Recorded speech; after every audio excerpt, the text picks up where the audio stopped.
Let's get it Star Wars. Let's get it Star Wars in here. Let's get it Star Wars. Let's get it Star Wars in here. A small rebel force has penetrated the shield and landed on Endor. This is where the fun begins. A long time ago, in a galaxy far, far away. This is Rebel Force Radio, your source for the Force. Star Wars news and commentary With Jason Swank and Jimmy Mack. I've seen Star Wars 500 times. Star Wars #1. This station is now the ultimate power in the universe. I suggest we use it. Now it's time for Rebel Force Radio. We would be honored if you would join us. Oh, it's that time of year when things go bump in the night. I love Halloween. Love it, love it, love it.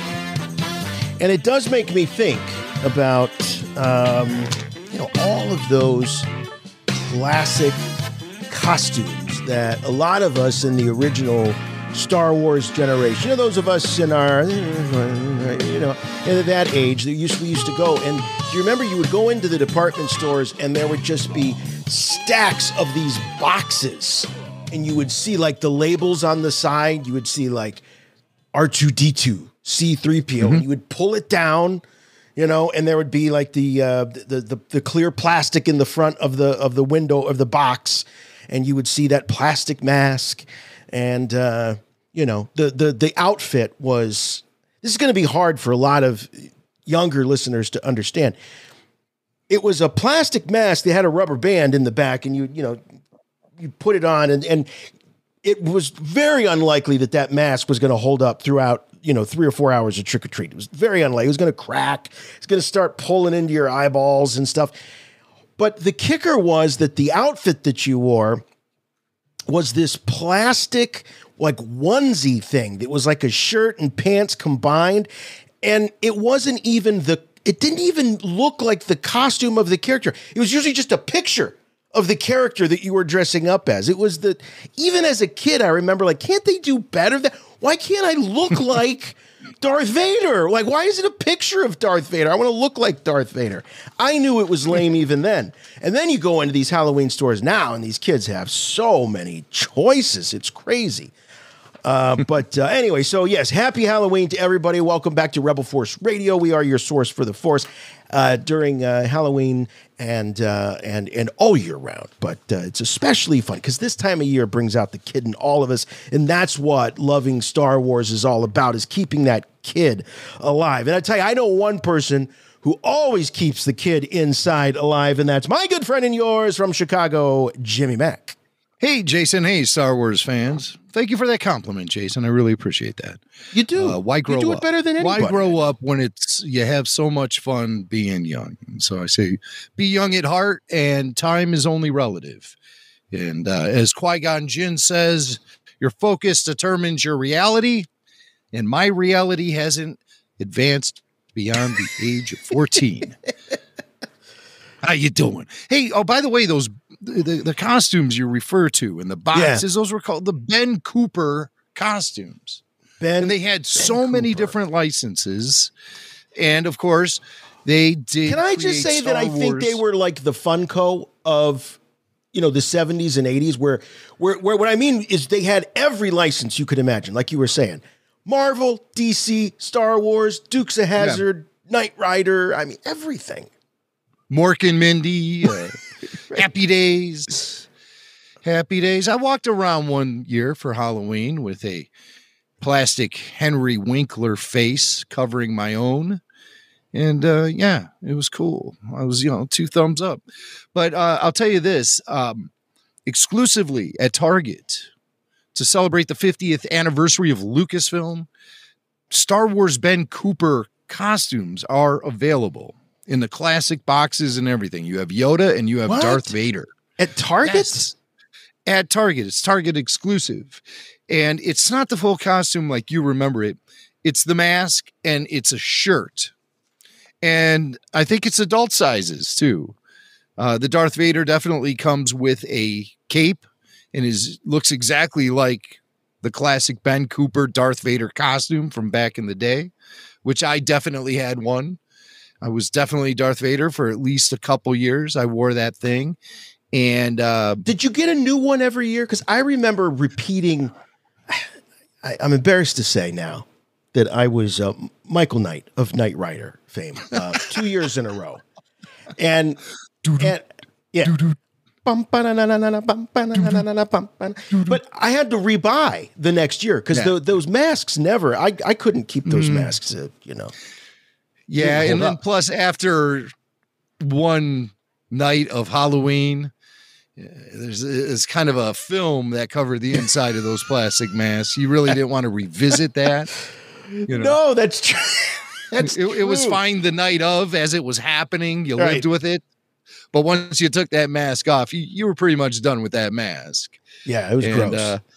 I think I was Darth Vader a couple years in a row, but I do believe they were different costumes. The one I remember having, and I didn't choose it. I think it was a hand-me-down of my brother's, because I remember the strings that you would have to tie in the back of the outfit. Like a hospital gown. Yeah, like one of them was missing, and I think my grandma just put a clothespin on the back of it. It was fine, but it was C-3PO, and I remember being so irritated. I don't have a picture of the 3PO one, but here's this is kind of the gist. But here's the Yoda one. I think this is the one that Jim's talking about. It's like the 50th anniversary tribute or something. But yeah, so you would get like the suit would just be a picture of Yoda, with like a spacey background. You'd be wearing a Yoda mask. But I remember that picture of C-3PO, and I wanted, a costume that had the plates and stuff, and I wanted to really look like. And it's so different now. It's so different now. I mean, between you wanted to be screen accurate. Yes. And I remember being told, "You're just too particular. You're too particular." Well, I like to think that, guys like me, we grew up and then we started making the costumes that kids buy today. No, I'm sure that happened with the muscles stitched into it and stuff. Or was that when I really needed it, Oh, yeah. Well, I am stitched into it. I got to say, I'm kind of stepped into it again this year. Last year, or no, it was last Christmas. I was in the midst of putting together a Mandalorian costume for my son Parker, and so it was about a month ago. He reminded me that I never finished it. We got the helmet through an RFR. Through Santa, who is an RFR listener. So yeah, right. Santa, you're listening. We appreciate it. Cheers. But we made one of the shoulder pauldrons, the armor. We made a chest plate, and that was as far as we got. Oh, and we decoed all of the Ruby's costume, or the props, the pistol, the Mandalorian pistol and the rifle to make them screen accurate, as you were saying. But he decided about a month ago, well, you're going to finish it, right? Because I want to be Mando for Halloween. So we started working on it again, and here's where we're at now. Wow. So this is the under stuff. The armor is currently drying. I'm showing a photo here, but working on his belt and his bandolier. And by the way, for his size, batteries, AA batteries, work great for those disintegrator bolts that he uses in the shells. They're like shotgun shells almost, but they're for the disintegrator rifle. They look really cool. And so we've got that going on. And Parker decided that he wanted to sculpt the Mudhorn for the other shoulder that we didn't make. Yeah. And so let me see if I can pull that up here, because it was pretty cool. So he decided he was going to do this out of clay. And I got to tell you, I was a little skeptical at first, but I think he did a really great job. So let me see if I got that here. Here we go. So check it out. So it's all look at that. out. So he sculpted that Now the Fabulous. Mudhorn on that, and I love the fact that he did it. Because I've been really doing the majority of this stuff, but I like that he's left his mark on it. So he did that by himself. That looks great. Yeah, he was just looking at a good picture. as something like Kevin Lyle would make and sell. Kevin. I was getting desperate. I was gonna ring Kevin up and just be like, "You got a Mudhorn keychain or something that I need a Mudhorn, steal. man. Yeah, I need a Mudhorn stat, but well, it looks great. Well, it thanks. Really Man. does. So we'll have some footage next week on the show, or certainly on our YouTube channel, of Parker suiting up, because we've got Trick or Treat this weekend. We can actually do it on Halloween. It's great when Halloween falls on a holiday or on a weekend, because then you can actually have Trick or Treat. Do you guys in your neighborhood, do you do Trick or Treat on 10/31 no matter what, or is it always fall on a? You do? No, of course. Oh, Yeah. that's great. Yeah, I don't think I've ever been in a situation where trick or treating didn't happen on Halloween day proper. But you've told me stories about like where Halloween falls on a Saturday all the time, no matter what. And to me that kind From of makes 3 a to lot of 5, sense, right in the middle of the day. Only 2 hours for 2 the hours. kids. Yeah. That's brutal. That's brutal. I think we have a wider window open on the 31st every year for trick-or-treaters in our neighborhood. And I always service those who show up after the shutdown. I always do. I take care of the peeps, because some of these kids, they can't get out there because their parents work late. And with the way things are, a lot of parents work 2 jobs and everything. So I got to be understanding. I got to take care of all the kids. I'll sit out there till midnight if I love it. I love it. Do you now at our house, if you come in a Star Wars costume, you get double the candy. Yeah. So you get bonus. Yeah, but you get bonus. But I wanted to ask you, Star Wars is not known as being scary. It's not a scary thing, but there are scary moments in Star Wars. They're not many. But I wanted to ask you, I don't think we've ever talked about this. What do you think this could be on the Yoda questionnaire, holiday edition. What do you think is the scariest moment on screen in Star Wars? Well, psychologically, there are scenes that are scary, and then there are scenes that make you jump in your seat. Yeah. And a couple examples of like a psychological scare, especially for little kids, is Anakin having those visions of Padme crying. Oh, yeah. Those can be pretty heavy for a kid psychologically to see that. And of course, Anakin wakes up, he's sweating, he's very concerned. And so that adds to it. Classic scares like the Wampa is, Wampa's a great one. Yes. I remember as a little kid, Wampa freaking me out. And when Luke cuts off his arm, and that was before the special edition where they show even a little bit more. It was just, you just see kind of like the arm fall and there's some blood on the fur. But as a kid, I remember being pretty freaked out by that. Darth Vader in the cave on Dagobah. That's creepy and scary. That's the creepiest. Creepy. Yeah. That's the creepiest. My favorite jump scare is the Mynock attaching itself to the window of the Millennium Falcon cockpit while Princess Leia sitting in there having a nice quiet moment. I know that's coming every time I watch Empire, and it still gets me sometimes. Like it still gets me, and I'll try to like prepare myself, take a deep breath, like a big inhale. Yeah, here it comes. I know it's coming. Yeah. You're right though about the Vader on Dagobah. It's shot really creepy. You don't really know the first time you're seeing, like what you're seeing, if it's a fantasy, if it's a dream, what it is. And then when the helmet cracks open, you got like the headless horseman like laying there, like, and the headless body, the way it just kind of falls to the ground. It's real creepy. That might be the freakiest, actually, as I think about it. It's up there. The way Kerr shot that and put it together was just brilliant. And Han getting frozen in carbonite, even that is it's a vision that we take for granted now because we've seen it so many times. It's iconic, but really, the first time I saw it, he's sitting there, he's frozen in time. His mouth is open. He looks like he's going through excruciating pain. It just seemed very brutal. That was like brutal. Brutal. I remember when the first time I saw Empire was on Laserdisc at my uncle's, and I remember my cousin, when Han was frozen in carbonite, she goes, "Look, he's crying," because he has that real anguished look on his face, and there's all the the carbonite that's like crawling, like coming out of his mouth. He's got like that. Never noticed? He's kind of got like that drooly piece of carbonite, and it is pretty gruesome, actually. Yeah. I think a lot of little kids will ask you to pause the film when Luke arrives at the Lars homestead and sees the place up in smoke, and then the camera settles on two smoldering skeletons lying there. A lot of kids will be like, wait, stop the movie for a second, and then you have to talk it out with them. That was the game. That was the deal breaker on any movie with Parker is skeletons. Because it was last summer, I was so psyched. I remember telling you, Jim, I was so psyched to sit him down and watch Raiders of the Lost Ark.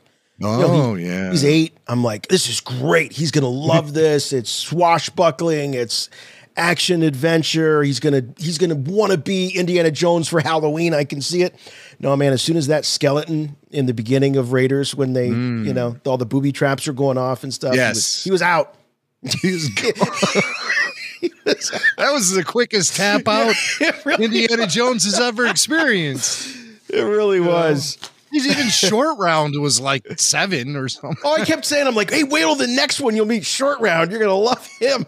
Yeah. As they rip a man's beating heart out of his chest in a ceremony and then drop him into a pool of flame. Yeah. And then the heart burns up in flame in the guy's hand. Yeah. And kids get whipped and beaten. Yes. Hey, Temple of Doom. What's the takeaway of that? Are we supposed to, like, when that movie's over, do you go, oh yeah, that cult was just like it was a big sham. Like a guy was like just like a magician that had all these people buffaloed or fooled. Or was he really ripping the dude's heart out? Was it supernatural? Good question. Or was it like when Andy Kaufman went to see went to the surgeon that was like doing surgery on him mentally? Do you remember that in the Andy Kaufman story with Jim Carrey? I don't. I'm an Andy Kaufman fan. I may have removed memory of that. Yeah, well, basically he just goes to some foreign country to have some guru do surgery on him when he knew that he was terminally ill. Oh, and it's one of those where like they're supposedly doing surgery on you without cutting you open, and they're pulling like crap out of you. And there's a great scene in the movie when Andy looks down and sees the bowl of, fake organs next to the charlatan, and he just starts laughing, realizing, he'd been had. That's kind of what I took away from Temple of Doom, that this was all a big, or was it for real? I like to think the guy had supernatural abilities, and I don't know. The truth is out there, Scully. But you know what people are all yelling at their speakers. I know what they're yelling at. I talk about Star Wars. Yeah! There you go. Boom! Halloween just got awesome. We're going to be the universe's greatest power couple. Han Solo and Princess Leia. Star Wars. Polite pass. Wait, you don't like Star Wars? How do you not like Star Wars? Everyone likes Star Wars. Well, sure. I enjoy lighter fare just as much as the next girl. It's about the dark side. How can it be lighter fare? In the last movie, they were walking teddy bears. They're Ewoks, and they help defeat the damn Empire. Rebel Force Radio. Hey, guys. It's Antonio from New Jersey. I think this one might not be for the airwaves, but if you want to play it, I can't stop you, I guess. Well, we're playing it. This is just more of a thank you message. Last week was my first time going back into New York City for commuting, for work, since, that whole last year and a half happened. And on that same day, as a Patreon member, I got the newest RFR episode a day early, which would be the exact day that I was able to commute into work. So that Thursday morning. And it was just one of those moments where, uneasiness, uncertainty, don't know what the day is going to be like. Really awesome to just have the comfort of you two arguing over the Queen of England. No, I'm just joking. Seriously. No, you're not. That was a good thing. right? In a sea of uncertainty, you guys were a rock. And that was cool. So I really appreciate that, because I know if you listen over time, you'll hear a lot of your listeners say that they've been listening to you guys through, a long time, but more often than not, they'll say, oh, you guys got me through this, or I was listening to you guys when my kid was born, whatever it may be. And for me, I've had all those experiences through rough times with my father's passing to both my children being born, and even on our honeymoon road trip to Nashville, we listened to you guys. So you guys have always been there for me. And in that one moment last week, we're just, again, uncertainty, getting back out into New York City, a big thing. You guys were there. And just talking the wars. And that little anchor made it all that much better. And I really appreciate that. So, that's why I'm a Patreon member. Because you guys have been there for me. I am happy to be there for you. And I hope we continue to do this, like Jimmy said, for at least another 15 years. Yeah. All right, guys. Talk to you soon. Bye. Oh, man. Thank you so much. That's really sweet. That's very kind of you. Glad we could be there for you. Yeah, I can imagine after all of this chaos in New York being one of the epicenters of it, that would be, that would be a difficult journey back. I'm really looking forward to going back to New York. I love, as many of you know, I work in the theater, and I can't wait to go back and see a Broadway show, and I can't wait to revisit that city. But so much to thank you for, being a Patreon and, carrying us with you and allowing us to go with you on, all of life's journeys. And I'm very sorry to hear about the passing of your father, but delighted to hear about the birth of your children and all those great things. Well said, Jason. And yeah, we're thanking you guys for listening to us every week, because if you weren't, we really couldn't do this. So it's what does Obi-Wan say to Boss Nass? It's a symbiote circle. We have to form a symbiote circle. Yeah. He's really kind of Jedi-splaining that a little bit to him. You know what I mean? He's like, you two form a symbiote circle. You must see that. Yes. We no caring about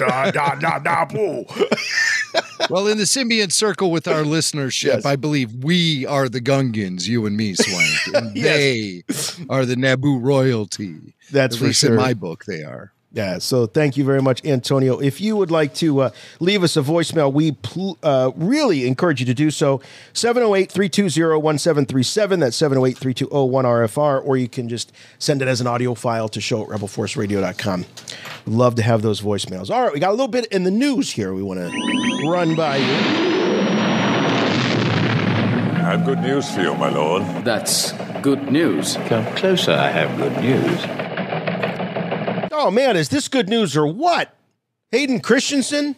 Not only is he going to be in Kenobi, we know that. And that makes some sense. He's reprising his role as Darth Vader, as the press release, I think, well, it wasn't a press release, but as the official announcement went out. But it appears, according to Hollywood Reporter, that he's also going to be in the Ahsoka series.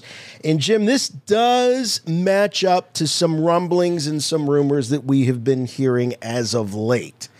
That not only would Hayden be appearing in Obi-Wan, but also in the Ahsoka series. But we don't know for sure in what capacity, but we have some ideas, speculation. Yeah.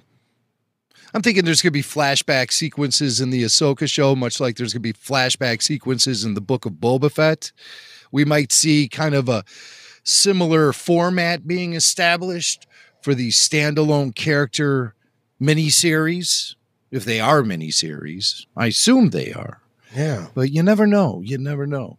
You could get multiple seasons out of a Boba Fett and Ahsoka. But what we believe is happening is all these series, from Ahsoka to Book of Boba Fett to The Mandalorian and possibly Rangers of the New Republic, will all come together and be an Avengers-like event thing. I don't know if it's going to be a feature, if it's going to be a series, if it's going to be a streaming. It seems like they don't know, and it seems like these. I can't speak for Disney, but it seems like these studios don't know until maybe weeks or months before the release. Yeah, there's definitely been an upheaval in the way that films are being distributed. And I anticipate that uncertainty will continue for at least a couple more years, really. Yeah. While studios try to figure out what works best for them. But right now, we're firmly in the streaming era. That is top priority for a lot of these big companies. They want to take on Netflix. Disney, we obviously know Bob Iger, that was his top priority by the time he stepped down from his position of CEO of the company. And it's still the company's number one priority. Yep. Streaming. Yep. Streaming. So, yeah, I would love to see a feature film come out of these streaming series. I would love to see it. Yeah. And I think smart money says it'll happen. Yeah. You got Jon Favreau. It just seems like the table is being set for a big feature film event with The Mandalorian, Ahsoka, Hayden Christensen, possibly. I kind of think that probably where this kind of thing is heading is that we'll still see theatrical releases. That's not going to go away. But I think the windows are going to be shorter. I think they're going to be released to the theaters for a month and a half, and then they're going to hit the streaming platforms. Yeah, so I why think not? And that makes the most sense to me because I was, I just went to see the latest Bond movie, and part of me wants to see it, again. I mean, because it's long and there's some details and some stuff I want to see, but I'm like, I don't know, I want to sit in the movie theater for it. But if it was streaming, I'd snatch it up in a minute and watch it again. So the rewatchability for me, I think, happens, in the home. Or the rewatching happens in the home. I don't see myself, with an exception of a Star Wars film, I don't see myself going to the theater to see something more than once anymore. I can't recall the last non-Star Wars film I saw in the theater twice. There's no... None of the Marvel movies that brought you there twice? No. And I said that, I said, I'm lucky to have gone back to even see a Marvel movie after that Ang Lee Hulk film, which I remember I was so excited to see opening night. Like Nick Nolte's in it, and he's some weird kind of my God, that one. Thing. Weirdest freak of, and then all of a sudden it just cuts away and there's like a bunch of shrimp swimming in water, and then it just made no sense. The Nick Nolte Hulk movie. Yeah. My theory is that Nolte didn't even know he was in that movie. They were just following him around. Yeah. What are you guys doing? Leave me alone. Yeah, he was much more grounded in the Queel character. Yes, I find hard to believe. He's much more grounded in his Ugnaught role. It sounds funny, but when you get to know Queel, you get to love Queel, is what I always say. I agree. So I would never go back for a Marvel movie more than once, but I would go see a Star Wars film with the return of Hayden Christensen in it. We don't know if that's going to happen, but he's going to be in the Ahsoka series. I know that this is truthful. Jason, you alluded to it when we started talking about this. This matches up with what our friends have been telling us for, I think, a couple of months. And being the good guys we are, friendship is our priority, and we kept that stuff quiet. But this all adds up. If anyone's skeptical about this, we have heard from independent sources going back a few months that Hayden Christensen is going to be in the Ahsoka series. I love in this article by Boris Kitt. It says Disney was as silent as Darth Maul when asked to comment. And what's so interesting, and we've pointed this out throughout the last few years of these series, from Mandalorian to now into Kenobi and Book of Boba Fett. If you notice that Lucasfilm very rarely confirms any of this stuff, they never confirm it. The only time it's confirmed is when you see the show, air on Disney Plus. But they do have these, I think, hand-picked writers in these trades that that leak this stuff and on purpose.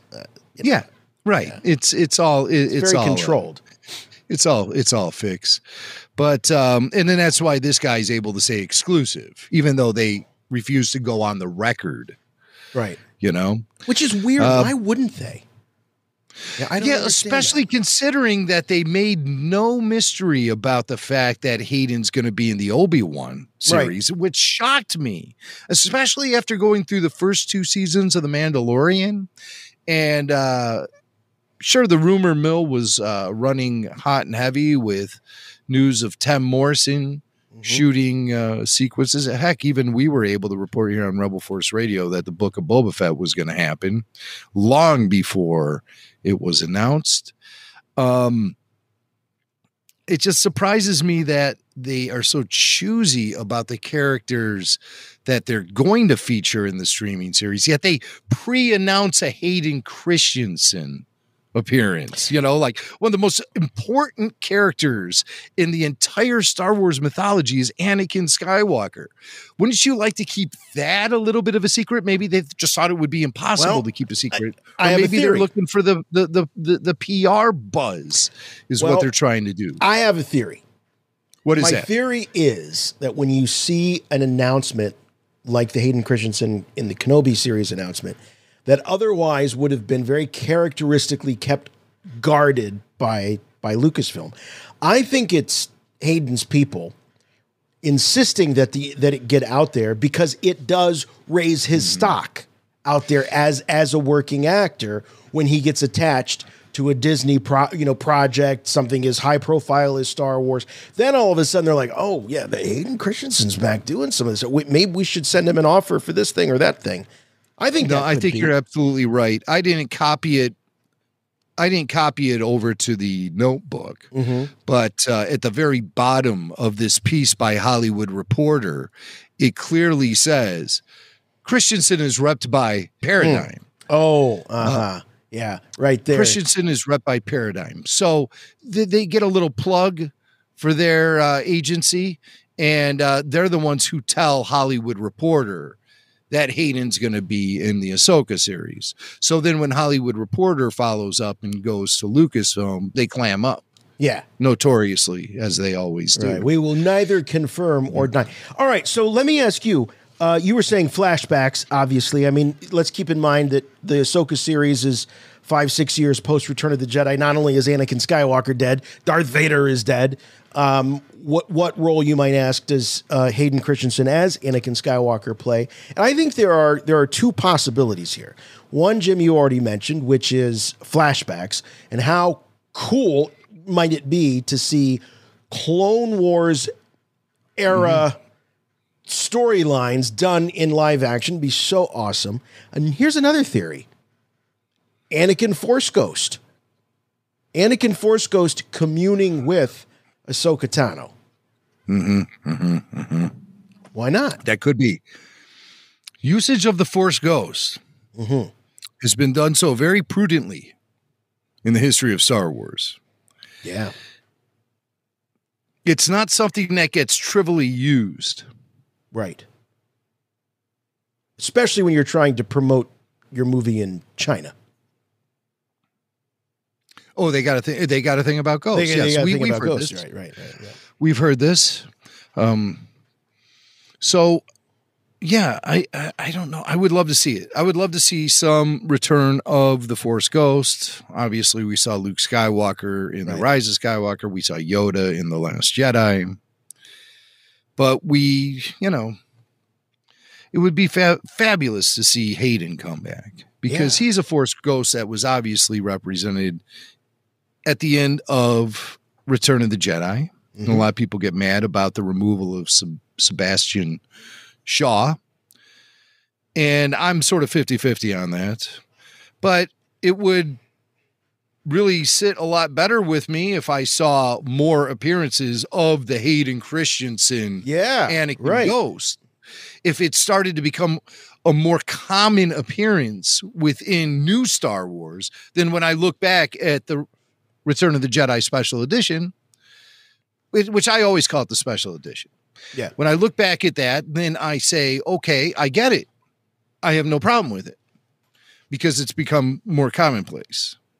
And that's what I find a lot of things are happening with Star Wars, where they want to take things that may have been controversial with the fan base, like special edition tweaks, prequel elements, or the sequels in their entirety. Yeah. They want to give that story more backbone within the mythology. And I'm totally on board with that. I'm on board with anything that expands the story as we know it. And I've always been on board with that. Ever since the original Star Wars came out in 1977, I've been on board with that. So I think more Hayden as Anakin Force Ghost would be a welcome addition, in my opinion. I always wanted to see that Spirit Force Council, the Spirit Jedi Council, I should say, where they're actually sitting in a circle, but they're ghosts. You know, Ki-Adi-Mundi was ahead of the curve because he used to like sit there in the chair as a hologram. Right. It was very Force Ghosty like. Right. So that could be something. They're all sitting, their ghosts are sitting in a circle. Wow. And well, okay. So Mace is there. He's got no hands. Yeah. It's like Star Wars meets Beetlejuice, where the ghosts still show evidence of how they died. That's exactly that would be really depressing. Be. Yeah. I liked it on the Halloween episode. We're talking about Force Ghosts. You're right about the sort of the restrained use of Force Ghosts since the original trilogy. Yes. But let's go through it real quick, because if memory serves, we've talked about this on the show before, there was an idea that we would see a Force Ghost of Liam Neeson's Qui-Gon Jinn at the end of Revenge of the Sith. That not only did that get cut, but even the voiceover that he did was cut. It was never recorded. The voiceover was not recorded, and we talked about that as being a result of a motorcycle accident that Liam had around that time. That may have limited his availability. Right. But that's stuff that's kind of never really been fully confirmed. Mm-hmm. However, in the Revenge of the Sith novel, Yoda communicates with the spirit of Qui-Gon. Now, he doesn't show up as a ghost, but his voice is there. Yeah. And it's said that Qui-Gon never was able to return as a Force ghost. He does in the Clone Wars. That's right. Mortis. But is that really the spirit of Qui-Gon? Boy, that's the thing. That's all debatable. Yep. Anything on Mortis is debatable. That's what makes Mortis fun and frustrating at the same time, because the out is, it's on Mortis, so you know. Yeah. Oh, Ahsoka died on Mortis. Right. She died on Mortis. Yeah. So there's a little asterisk there by died. Right. Yeah. But so there was an opportunity for Qui-Gon as a ghost in the prequels. Didn't happen. We didn't see any Force ghosts in the prequel trilogy. Then we get into the sequel trilogy. That surprised me. Yeah. That was a big surprise to me, to not get spirits. Well, the biggest surprise to me, I'll never forget sitting in the theater watching Phantom Menace for the first time, and that blade goes into Qui-Gon Jinn, and he just fell over. Yeah, what's that all about? Why is he falling over? He should just vanish. And there should just be his robes laying there. Exactly. Had no idea. And George, we just thought that was a thing all Jedi did. It was a Jedi thing. It's how they die. When we saw Obi-Wan die, cloak left. We saw Yoda die on Dagobah, cloak left. So what's going on? And I remember George doing press at the time. He's like, we're gonna get to all that. We're gonna. Do you remember him saying that? I swear to God, there's quotes of him saying, that'll all be explained. In this saga, it'll all be explained. But they never went there. And then you look at the sequel trilogy.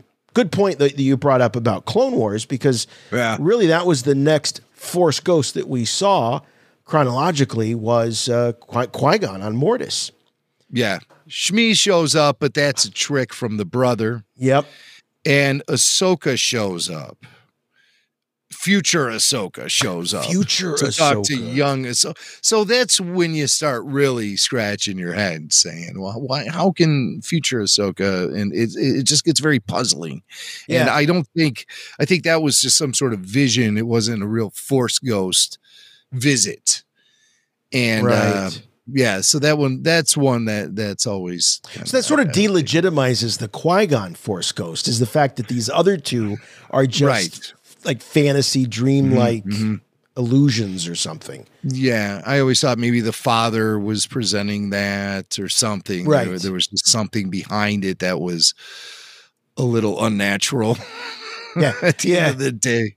So then you get into the sequel trilogy, and there's Yoda. And that sequence is one of the better, I think, of the sequel trilogy as a whole. There's some really charming moments of, if nothing else, just Frank Oz and Mark Hamill working together again is great. I'm not wild about the message that Yoda has, which is kind of about failure.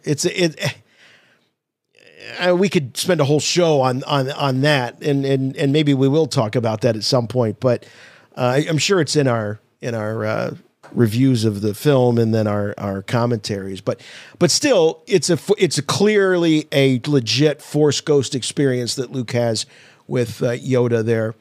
And then, as you point out, Jim, we see a bit of Force Ghost Luke in The Rise of Skywalker, and Force Ghost Leia at the end.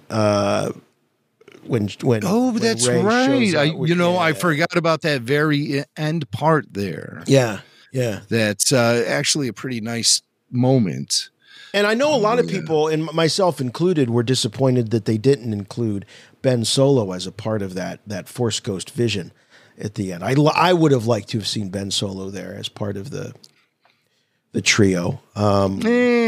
No, you don't think he earned it? Well, I get,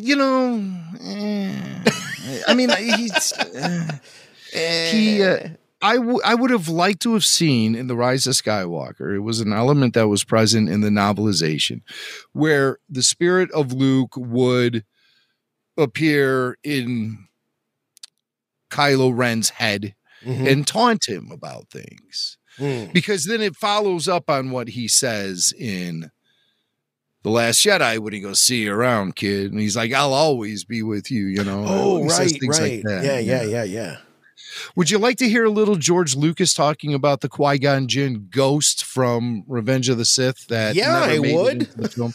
I put a clip of George from the DVD commentary. Okay. The audio commentary track for Revenge of the Sith. I got it right here. All right, let's hear. Obi-Wan in this scene, there's just this hint. And again, there's a lot more to this, but I cut it down to the bare minimum. But there's a hint of how Obi-Wan eventually in episode 4 has learned to give up his physical being and become one with the Force. And you understand here that his old Master Qui-Gon had something to do with it. His old Master Qui-Gon had been able to come back from the netherworld of the Force to somehow teach him how to do that. Not much, but he does say he cut it out and boiled it all down. And he's saying this when Yoda is talking to Obi-Wan at the end of Revenge of the Sith, Right. Teach you how to communicate with him. Will I? Or yes, right. Reset. Yeah, an old master or something. Yes, someone you know. Oh, I'm going to be coy about this. I will. Forever. He's like Master Qui-Gon. Teach you how to commune with him. I will. Saved for the last 2 minutes of the movie. What's this? Wow, man. You had 3 movies, brilliant. George. You had 3 movies. Right. Oh, yeah. I guess I better put something in there about that. Yeah. Well, how you have that feeling when you leave the house that you forgot something? That's George, like making the prequels. He's just like, I feel like I forgot something. Oh, Force ghosts. Oh, oh, rats. I told people in that interview all those years ago that I was going to get to it. It's like, and here I am, not doing it. Oh, George. He's looking at himself in the mirror. Yeah. Oh, George, you've done it again. Another plot hole. Beat himself up. But you know, when you go out there, you can't act like you care. Yeah, so, right. You know. That's the secret. That's the secret. He's just always just kind of, you know, no matter. We talked to JRT about that. Josh Robert Thompson is just the funniest thing about just how George is just, no matter how much money he makes, he's just always kind of frustrated and just kind of slightly grumpy and just put out by everything. Yeah, and exhausted. Exhausted. That's a good word. I think Carrie Fisher said that when she would look at George Lucas on the set of the original Star Wars A New Hope back in the mid-'70s, she always said he looked like he was just on the verge of breaking down and crying. That he always just had that look on his face, that he was about to start weeping at any given moment. And as well he should. His ass was on the line. I mean, my God, you know. Right. This was no easy thing for him, and he had dumped a lot of his own money in. I mean, like everything he had. So yeah, and I also think that that George is one of those minds that he has his vision locked in his head, and he can see it so clearly. And I think a lot of us can relate to that. Anybody who works in the creative field, any kind of creative field, you know what you're trying to accomplish, but when the tools and the people and the things around you are not living up to what you have in your head, it's very, very stressful. And I can imagine he's got these actors, half of them, actually most of them, with the exception of Hamill, think that this is some sort of, you know, serial B movie that they're making there, but he sees it as Lawrence of Arabia. He sees it as an epic. But he also thought it was a disaster as he was shooting it and putting it together. Sure. I mean, every step of the way, it was incredible. It wasn't until really they started chopping it up and the special effects were getting completed that it came together. And then they got the incredible Ben Burt sound design, John Williams score, and the rest is history. Hey, more about sound design here in just a little bit. We got Jimmy Max. I'll just give you a little teaser here. We're going to be looking at some of the classic sound effects. And of course, Jimmy always is heaping tons of praise on the wizards of sound at ILM, like Ben Burt and Matthew Wood. But he's going to be going to the dark side a little bit and looking at the worst sound effects in Star Wars. But before we do that, let's talk a little bit about Sasha Banks, the wonderful Sasha Banks, who's a WWF or WWE superstar. She was on a recent, is this a podcast where she was talking about Mandalorian? Yes, it was a wrestling podcast. Okay. And the name of the podcast is right on the tip of my tongue. Oh, Rant Radio. Is that it? That's the one. I never, ever miss an episode of Wrestle Rant Radio. You know who never misses an episode? Yes. Big Steve Glosson. Steve. I listen every time, guys. Every time. Every show. I take notes. All right. Well, Sasha Banks. So she's on this wrestling show. Mm-hmm. And of course, we know Sasha not from wrestling as much as we know her from The Mandalorian. She played Mandalorian Casca Reeves, who was part of Bo-Katan's crew. And so she saw some good action in season 2 of The Mandalorian. And of course, she's very busy on the WWE scene. And she appeared on this show called Bleacher Report, hosted by Graham Matthews. And he talked to Sasha, who is also known as Mercedes Varnado. Mercedes Varnado. With a great name like Mercedes, why would you change it to Sasha? That's all I'm saying. Mercedes Banks. I kind of like this. Even Mercedes Vernado. Schlemiel, Schlemazel. I mean, even that name is cool. Why change it to Sasha Banks? But she's Sasha Banks. That's who she is as a wrestler. And she's out promoting WWE SmackDown, the SmackDown Women's Championship. And she does discuss a little bit about her experience on The Mandalorian here with Graham Matthews. And he asks her about appearing in season 3. And here's what Sasha had to say. Talk about how awesome of an experience that was and being a part of this next season whenever it comes out soon. Well, first of all, thank you for trying to get that out, but I'm not on the next season. Thank you. I thought you were in the next season. It was incredible being on The Mandalorian on Star Wars. To be on such a franchise that is so huge and so loved, just to get the reception from fans outside of the WWE universe that I've never got to experience, it was the best feeling of all time. The production of that show was overwhelming, of just like, I legit felt like I was in a galaxy so far, far away. I felt like I was on a different planet. It was something that I just will always take with me. And I took so much of what I learned from acting with them and being with so many great stars. I brought it to the WWE. And it really helped my confidence as well when I came back from doing The Mandalorian 2 years ago. It was such a learning growth and curve for me, and something that I just was not expecting. But now I'm in this whole new Hollywood world, and it's going amazing. I'm like so excited for the future, and I can't wait for my fans to see what's next. Oh man, I just had to pick my jaw up off the floor. Why? The fact that she is not in season 3.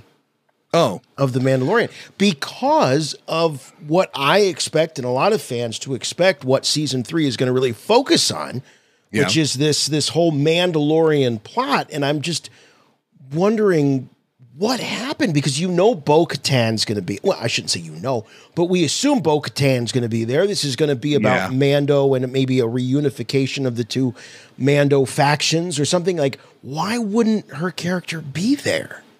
This is very strange to me. I wonder if, remember, there was a guy with them as well. Right. I wonder if he's going to be in it too, or if it's going to just be something entirely different. Or are they just going to like pretend like she never existed? Like, I would. Or maybe there's a jump in time. Season 3 starts several years later. Yeah. And the Mandalorian meets up with Bo-Katan at some point. She becomes a factor, but maybe she's just working solo. Maybe she's a mercenary, much like he is. Yeah. Maybe that's what happens. Yeah, I'm shocked. I really am. Not that she was this major character, but she certainly was a fixture there. Whenever you saw Bo-Katan, you also saw her and that other guy, I can't remember his name.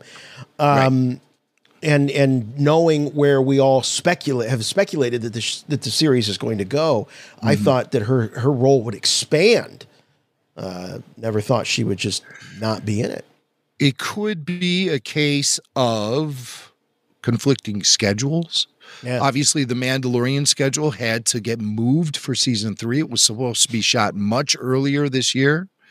And it's currently being shot now. And listening to Sasha talk, she's obviously up to her neck in the wrestling commitment she has. And that's 300 days a year touring when you're in the WWE. She's got the SmackDown Women's Championship happening. Yeah.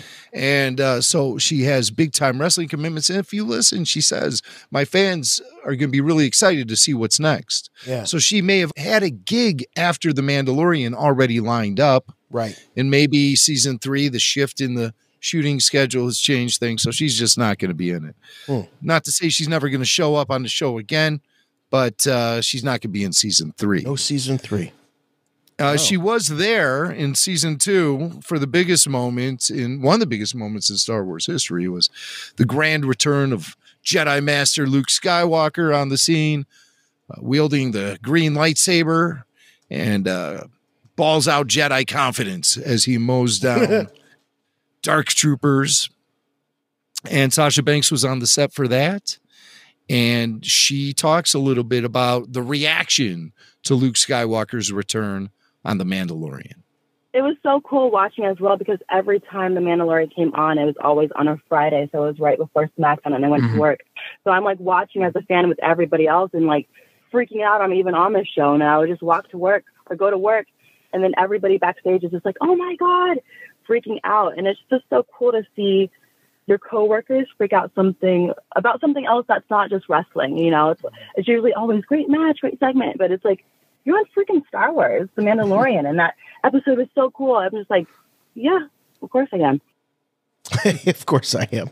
I like that, you know, all these WWE superstars are, you know, they're on the road and they're watching their Disney Plus on their iPads or their iPhones, and they're like, hey, there she is. She's on Mandalorian. And Luke Skywalker's back. It's amazing. Like these guys need more excitement in their lives. But here she comes off the top turnbuckle in Mandalorian Beskar armor. That would be incredible if she actually fought wearing the Mandalorian Can you imagine? gear. Can you imagine? Ultimate crossover. The ultimate crossover event. Wow. Mind blown. I don't. That would be cool. You wouldn't be able to scrape me and Big Steve off the floor if Star Wars and WWE somehow crossed over like that. That would be amazing. That'd be fabulous. Well, that's cool. Yeah, it doesn't mean goodbye forever, but I'm very surprised, legit surprised that she's not confirmed for season 3. But you know, as you say, Jim, I think you're probably right. Conflicting schedules, her star might have risen, you know, with other projects, and certainly WWE keeps people busy.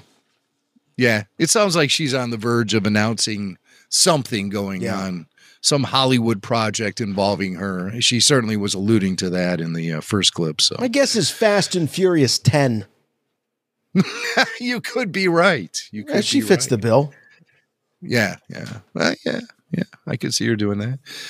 All right, good stuff, man. So looking forward to Mandalorian season 3, despite the fact Sasha Banks isn't going to be in it, and that's going to be happening. Gosh, I guess now, like this, right? Like this time next year is what I'm predicting. Yeah. As we roll into November, I anticipate Mandalorian season 3 dropping in the fall 2022. Yeah, I think you're right. Yeah. I think you're right because we've got Kenobi in May. And May 4th. May 4th. That's good. It's going to drop on May the 4th. That's a Wednesday. Do the math. Yeah, figured it. Do the math. And when do you think Andor is going to show up? It could be a summertime. That could be a summertime thing. Follow up to Kenobi. Do we know how many episodes Kenobi is? I thought they said 8. That's going to be 8 as well? Yeah. All right. Well, so Kenobi will rock us through May and June. And then maybe you might get late July, August. Could Andor show up before Kenobi? Because it started shooting before Kenobi. I'm thinking what's going to happen between Book of Boba Fett, which will wrap up in January, or early February. Wrap up in February. If we're looking at an 8-week window here, for releases 1, 2, 3, 4, 5, 6, 7, 8. So that would have Book of Boba Fett wrapping up February 16th. Oh, maybe they don't need anything in between Boba Fett and Kenobi. If Kenobi's going to show up early May, I'm having trouble placing Andor simply for the fact that it is a 12-episode run. So that's going to take up a solid 3 months. So if you want to release it maybe on the tail of the Obi-Wan series. Yeah. So you have the Obi-Wan series, which will take us May through mid-June. And then you could kick off July with Andor. And Andor will rock you July, August, and September. Take October off.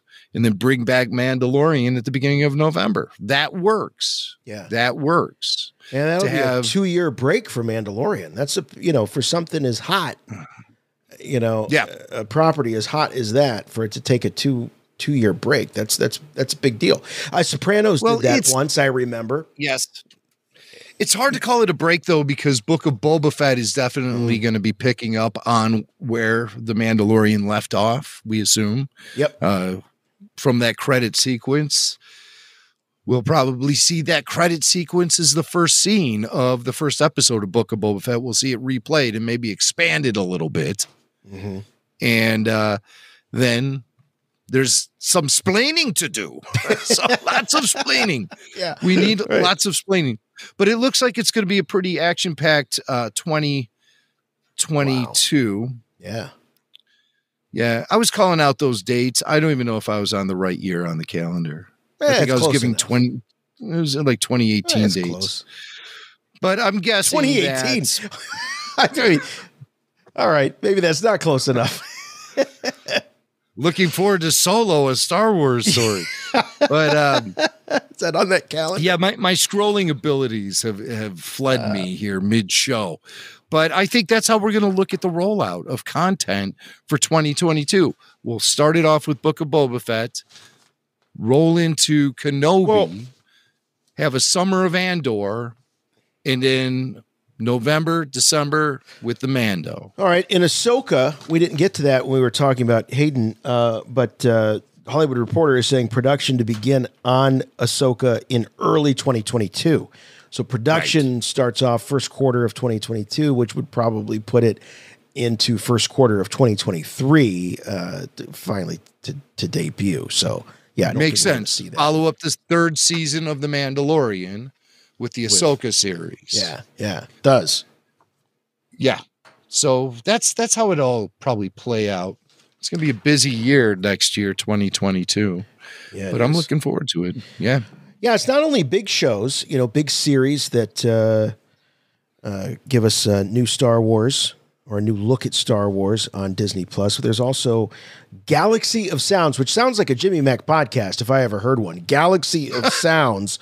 But this is I have not seen any of these. These are shorts that are now available on Disney Plus, looking at the great sound design of Star Wars. Yeah, you got to watch them. They're great. These aren't documentaries. These are video montages taken from every Star Wars film and The Mandalorian. And the soundtrack music is stripped.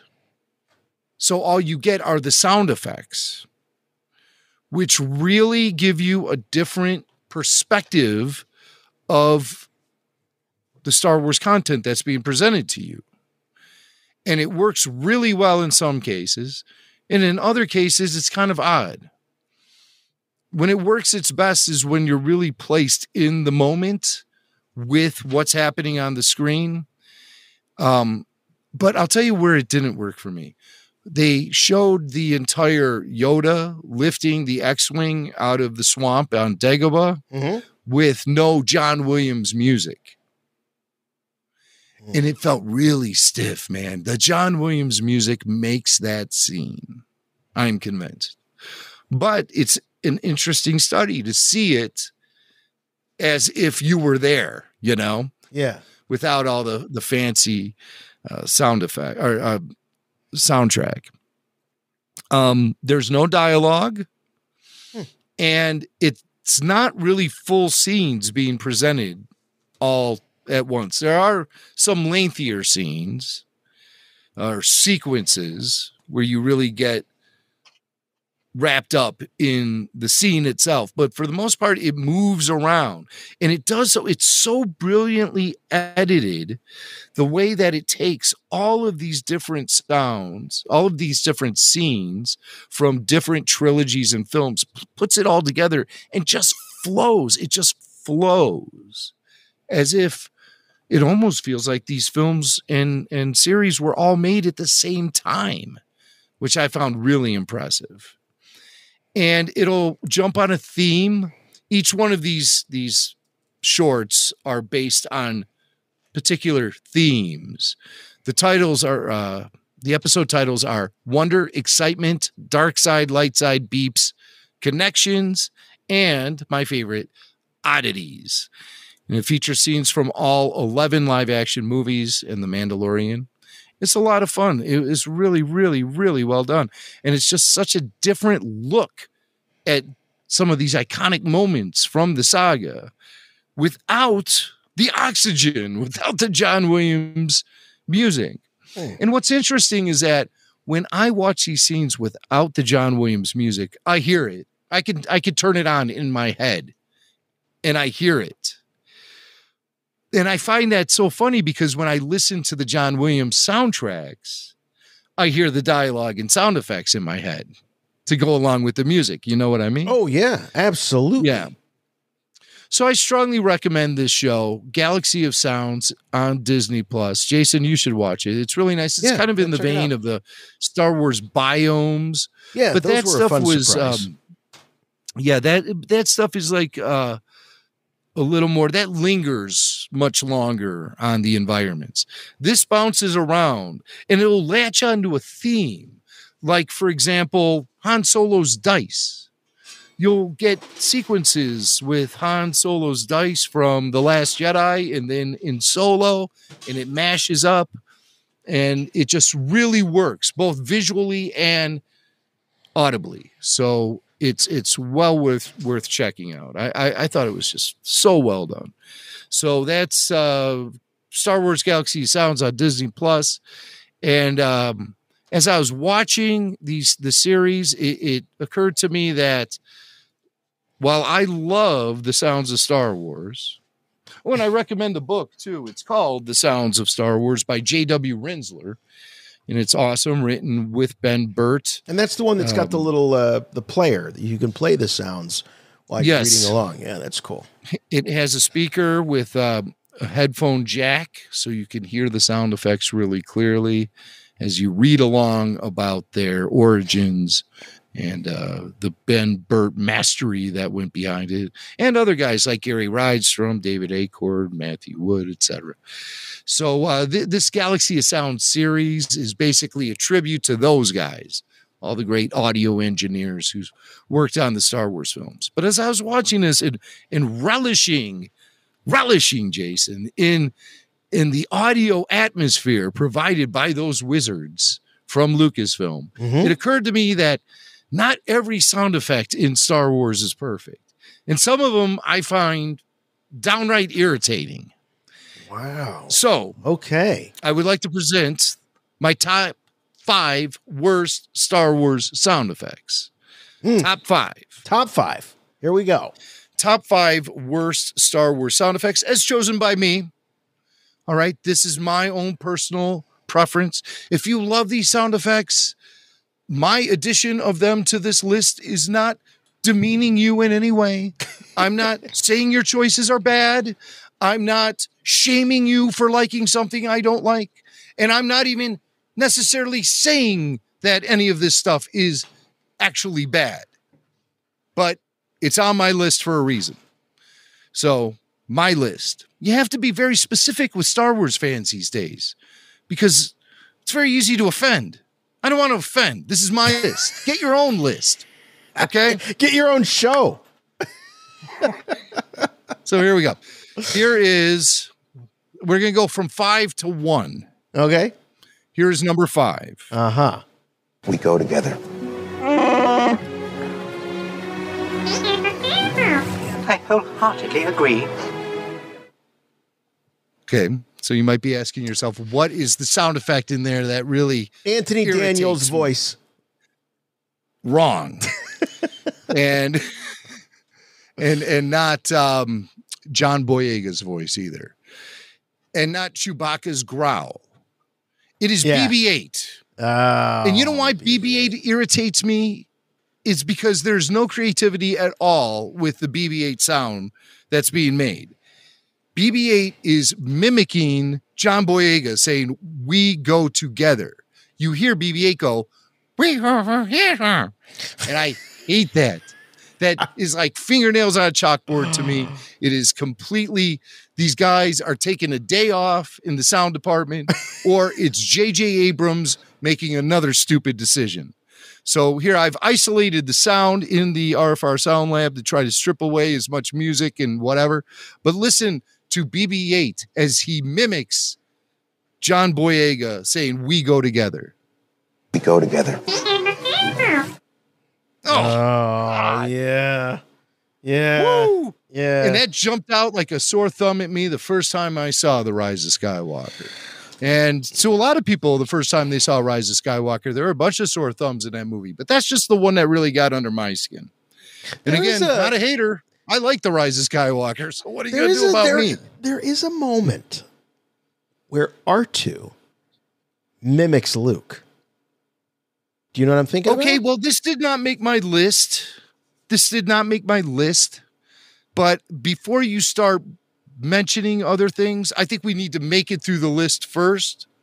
I'll give you a mulligan on this one because the R2 moment you speak of is not on my list. Okay. So I need some You know what I'm talking about, though, right? No, You don't? I Okay. fail to understand what scene you're talking about. Yeah. Okay. Do you want me to say it? Do you want me to say Yeah. it? Okay. All right. There is precedent. When Luke is on his way to Dagobah in Empire Strikes Back, he says, "No, I think I want to keep it on manual control for a while." And R2 goes, "Beep, beep, beep, boop, beep, beep, beep, boop, boop." Keep it on manual control.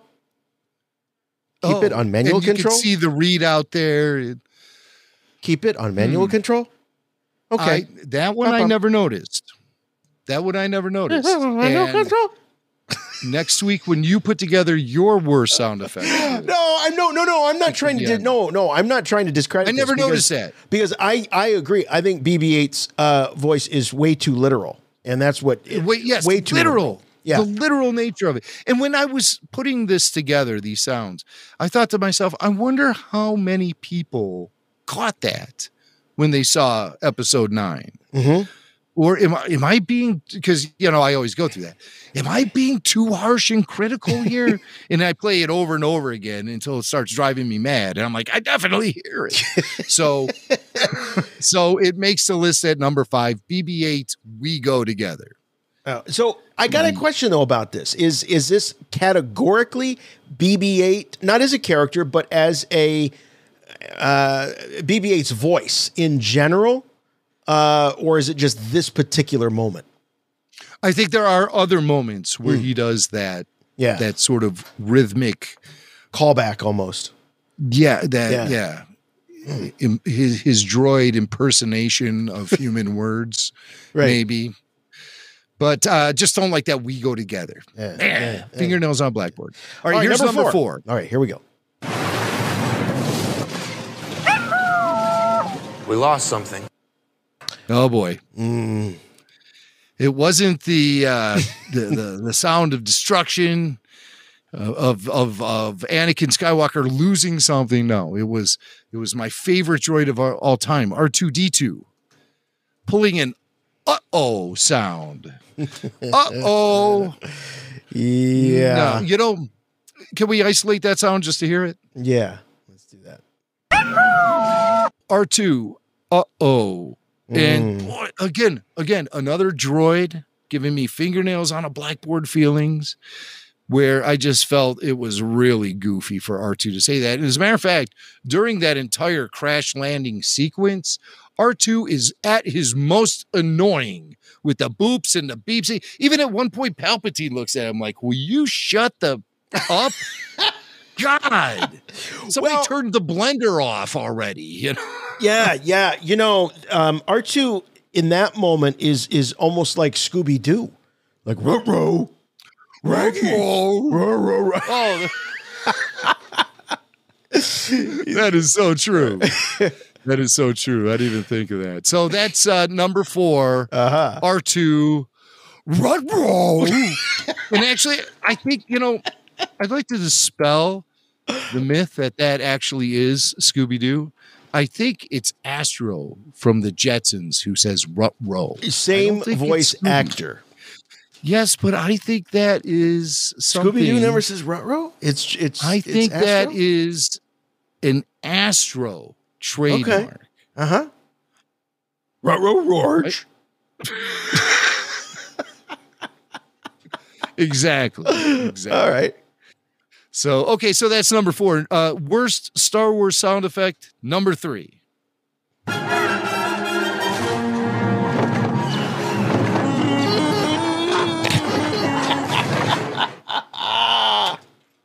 From Return of the Jedi, you heard it, folks. Chewie Tarzan. I just picture Ben Burt in a studio with mounds of reel-to-reel tape surrounding him as he struggles mightily with putting together a Chewbacca Tarzan impersonation based on the walrus and bears that he'd been recording for the better part of the last 6 years. George Lucas came at him with the most absurd request for any of the characters. He wanted Chewie to make a Tarzan yell. Well, it's a tribute to great cinema from the past. Johnny Weissmuller and, it's like, no, George, no. Bad mistake. And it was so bad that he repeated it in Revenge of the Sith. Yeah. Right. He repeats it in Revenge of the Sith. Though. Wait a minute. Did he repeat it? No, it shows up in Indy 4. No, it's in Revenge of the Sith. It is in Revenge of the you're Sith? thinking of. Was there a Tarzan yell also with Shia LaBeouf when he was in the worst scene from Indy 4 when he is swinging on the vines with the CGI monkeys? I could come up with better CGI if you gave me an Atari 2600 and said, "Get to work, kid." Is there a Tarzan sound in Rots? Yes, it is. It comes back. It comes back. Oh.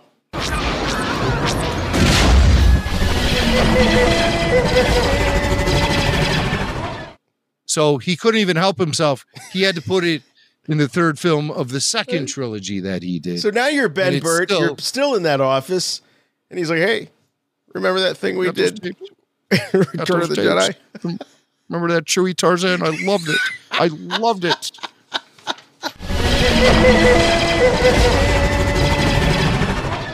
Best thing we ever did. Bert. Do it again.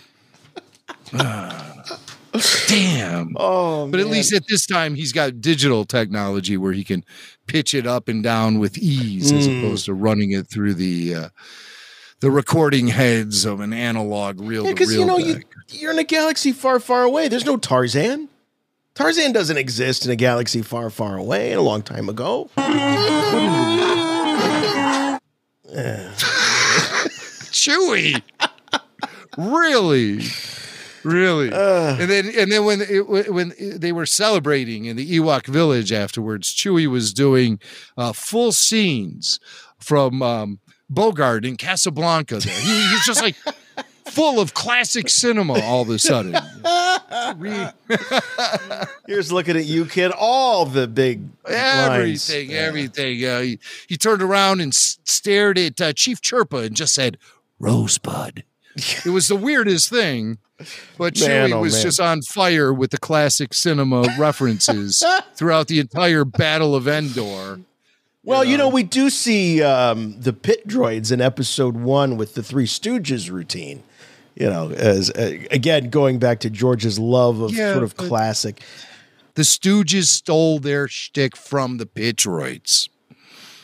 Oh. That's where they got that from. I see. It's a long time ago in a galaxy far, far away. So then, of course, the Stooges would come many, many years later. Yes. I see. Three Stooges time machine. Three Stooges. I think that was one of the bad Stooges movies from the 70s, back when they were like really, really old and still, tried to make it with Curly Joe Besser and Curly Joe, Rip Taylor, Stooges hot tub time machine. Rip Taylor with the confetti. Oh God. All right, we got two more. Steve Lawrence and Edie Gourmet. All right, we got a couple more. Here is worst Star Wars sound effect ever, number 2.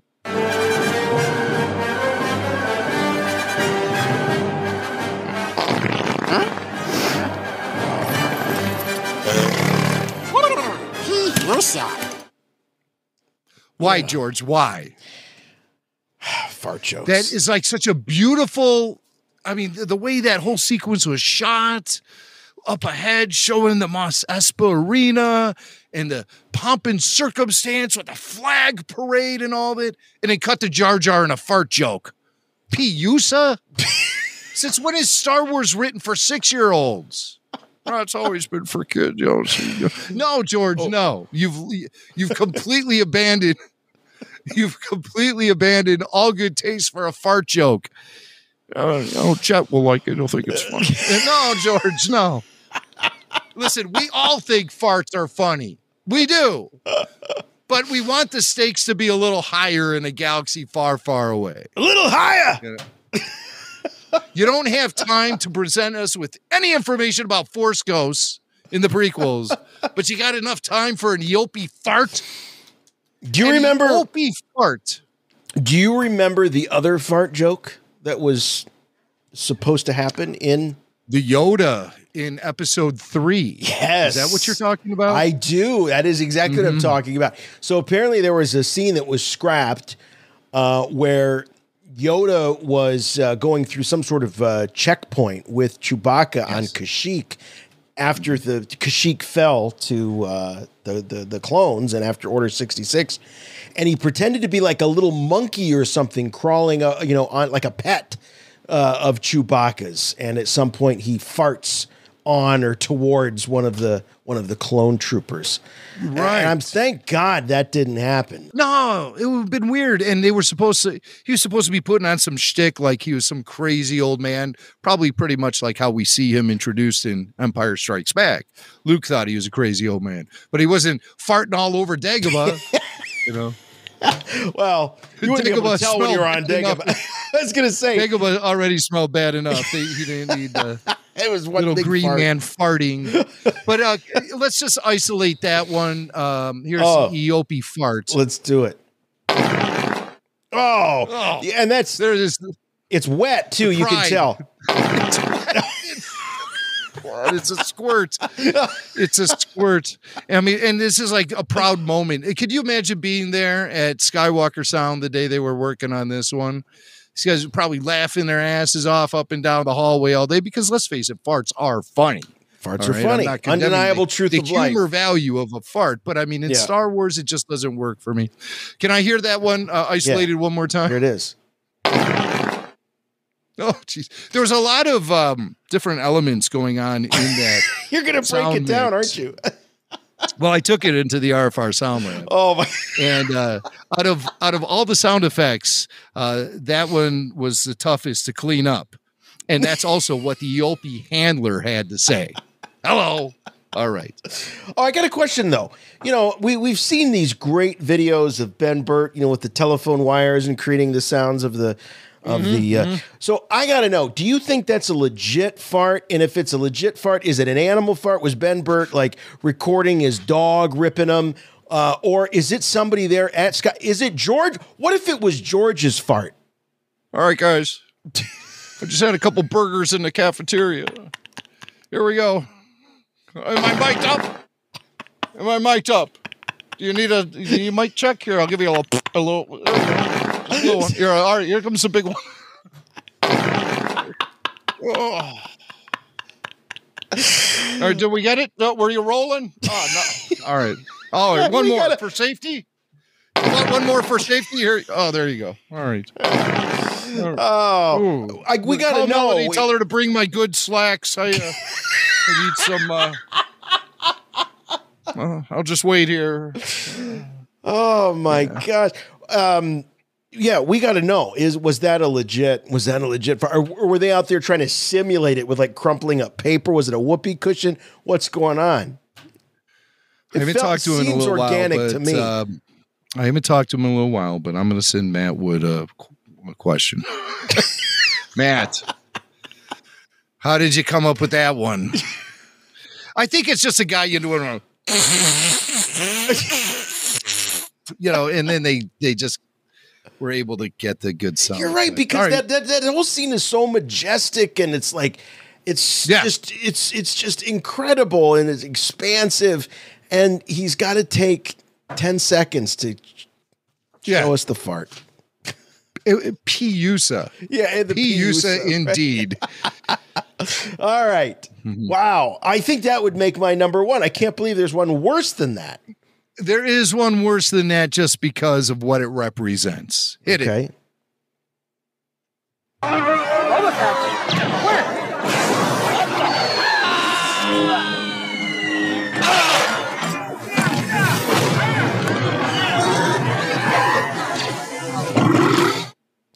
There it is. The death of one fan favorite character whose demise is a burp joke. Sarlacc pit burping. I'm So drinking it's not really burping right now. Burping. But it's not really the sound effect itself that offends me as much as the way it's placed and the death of Boba Fett. When I, as a kid, spent a solid 3 years, going through junior high, anticipating the return of Boba Fett in what I thought would be a much more expanded role in Empire Strikes or in Return of the Jedi. We would really learn Boba Fett's purpose in this whole story. And then we found out he has no purpose other than a joke about a gassy burp from the Sarlacc pit. Yeah. Let's hear the burp. Here it is. Wow. That's a very interesting sounding burp too. And that probably is George, but it sounds like it went through a vocal harmonizer of some sort. It's just like, give me the Jabba setting, whatever you use for Jabba. And I got a Coca-Cola here. Let me just Diet prep. Coke. Oh, you got it. Did you catch it? Did you catch it? You got it? All right, good. They'll never know it's me. Oh my God. That was fantastic. Top So 5 worst my top sound 5. effects. If I can review the list. Yes, please. At number 5, BB-8, We Go Together. Mm-hmm. At number 4, R2, Uh-oh. Number 3, Chewy Tarzan. Number 2, Eope Fart. And the worst Star Wars sound effect of all time, number 1, the Boba Burp. Hit it. Boba Burp. Thank you. Your source for the Force. Trick-or-treaters! I will take care of them myself. Time to abandon your treats. Aren't you a little old to be trick-or-treating? Forget the ghosts. Beware of me. Another trick-or-treater to add to my collection. Speaking of Matt Wood. Oh, Matt Wood. Hey, last week we had Rebel Force Radio's official Jedi Yogi, John Marcoux, on, and John was talking about his latest book, Emancipate Yourself, Bob Marley's Highest Message. And he was gracious enough to give us a copy to give away to a lucky Rebel Force Radio listener. And I believe we have a winner. We do have a winner. We chose a winner at random before the show started. Thank you, everyone, for entering. We ask you just to simply send us an email message, show@rebelforceradio.com. From random, we chose our winner, and our winner is RFR VIP Joe Dallas. Joe Dallas. What a great name. He's a great guy. Joe is a musician from the Florida Keys, and he has hosted several RFR Q&A shows with me. And he's just a funny, fun, great guy. And I was so happy to see his name showed up when we chose the name at random, and it was Joe Dallas. So Joe Dallas. Thank you very much, Joe. Thank you, John Marcoux, for joining us last week. Be sure to check out Emancipate Yourself, Bob Marley's Highest Message, written by John Marcoux and illustrated by Aaron Block. And you can find it at dinnerguestpress.com. It's a great book. Bunch of Star Wars John's a Easter great eggs guy. buried in the illustrations, as John pointed out to us. Yeah. Tons. So thank you, John. Congrats on your new book. Congrats, Joe Dallas. I'll be reaching out to you to get your address, and I'll send that book to you ASAP. This is something I've had sitting around here for the past month, Jason. Past month? It is a package. It is a package from our pal, Mr. Mac Sparky. Mm-hmm. Mac Sparky and his lovely bride, Daisy. I've been holding on to this to open it on the show. Wow. And for 2 weeks, I couldn't find it. It was in the studio, and I'm looking around while we're talking, and I'm like, I don't see it. I don't know where it is. So I found it. It was just in a pile of stuff.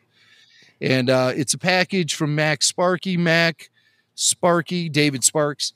He practically lives at Disneyland and Galaxy's Edge. He practically lives there. Like he gets his mail there and stuff. So I anticipate this to be something cool from Galaxy's Edge. And I was not expecting this, but oh, wow. Look at this. This is great. It's heavily fortified in packaging.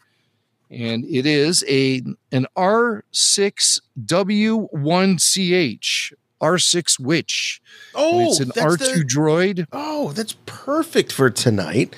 It's an R2. It's an astromech droid with a witch's hat, classic witch's hat on top. They do these for all the various holidays. They do these droids, and these have become.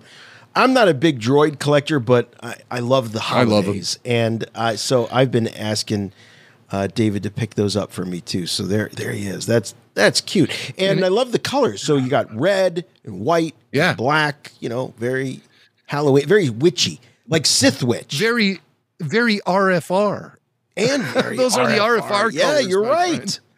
You're right. Those are RFR colors. Part of the. So I really appreciate this. This Droid Factory figure from... Jim, are those Droid Factory figures, are they compatible with the Hasbro 3 3/4? Same scale, right? Yeah, they just blend right in?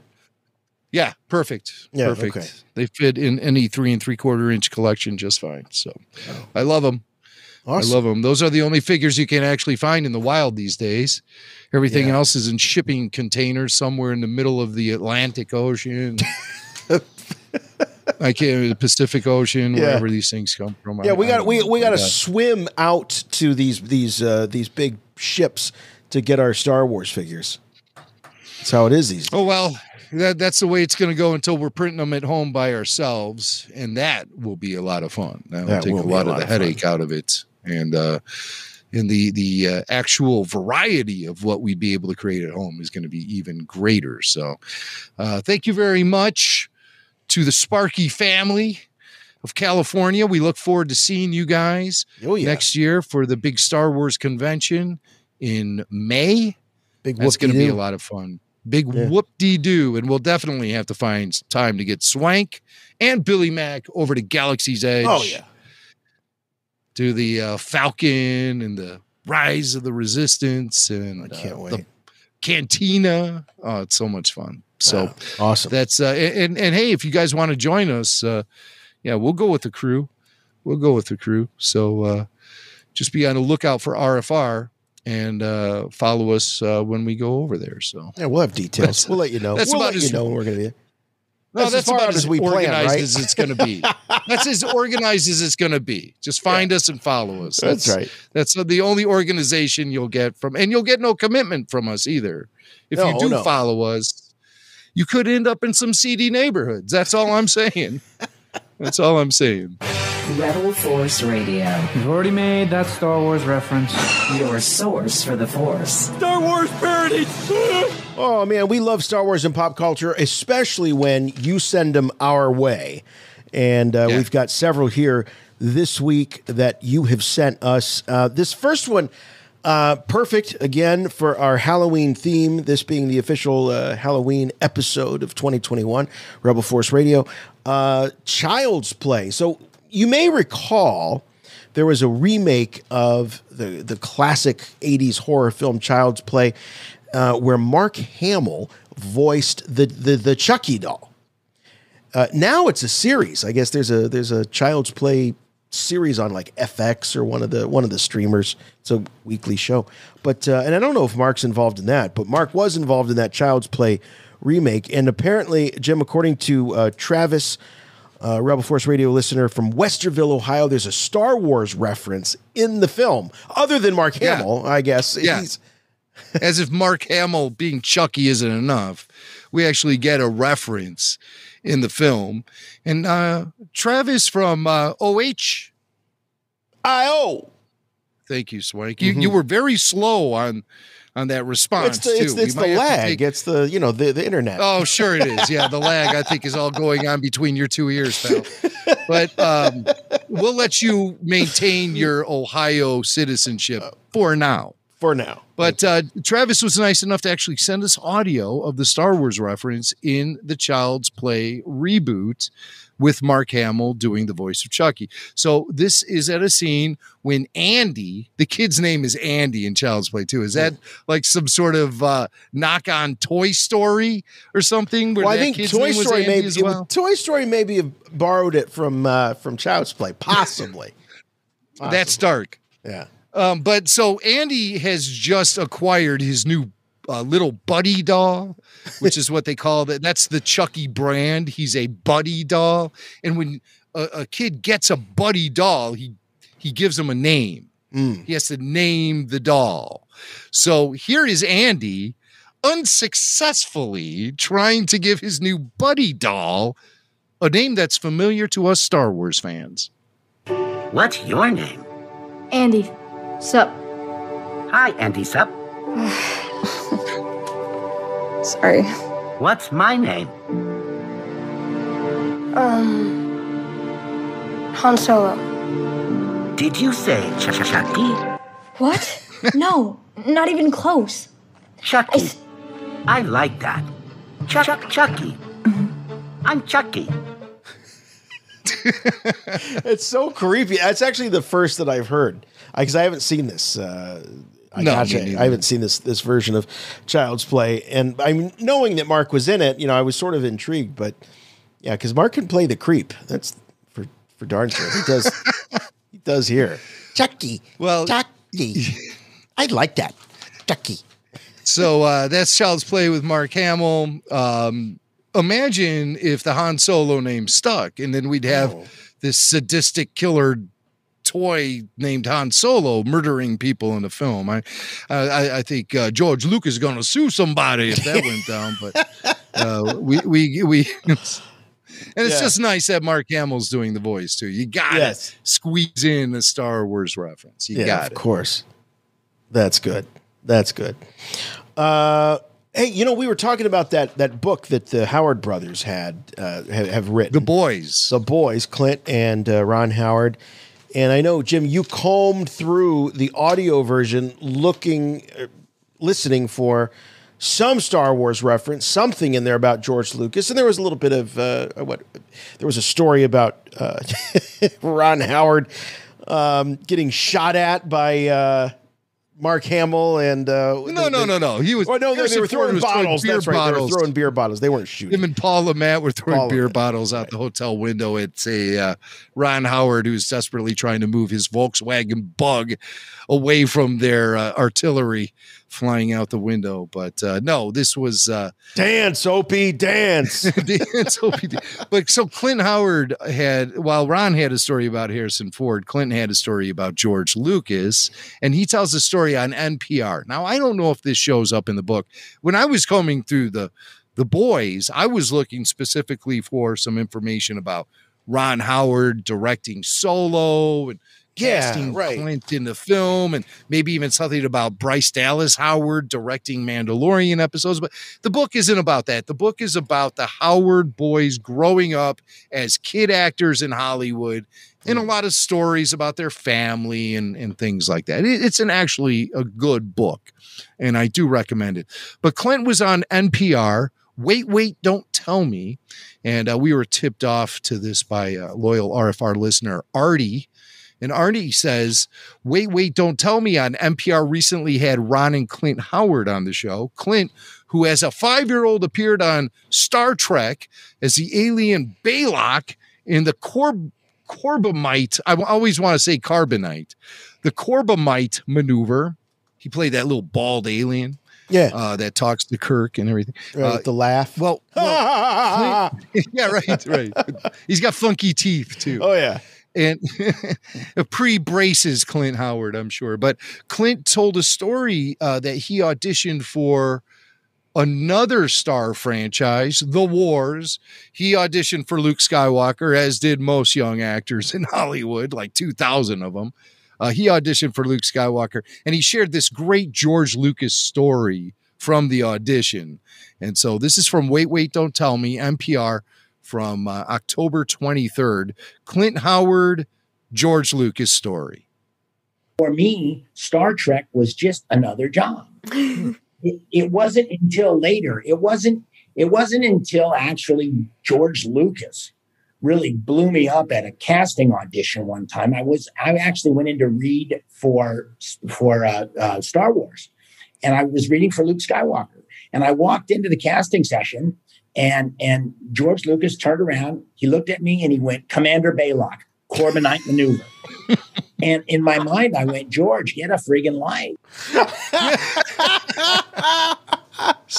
So there you got Clint Howard predating William Shatner's famous "Get a Life" rant on Saturday Night Live by about a decade and a half, maybe 2 decades. So get a life, people? George Lucas. Well, I mean, Star Trek was very kind of like a nerdy underground thing in the 70s. Right. It was yes, it was a subculture for sure. And definitely the "Get a Life" label or saying would be applied to many a Trekker.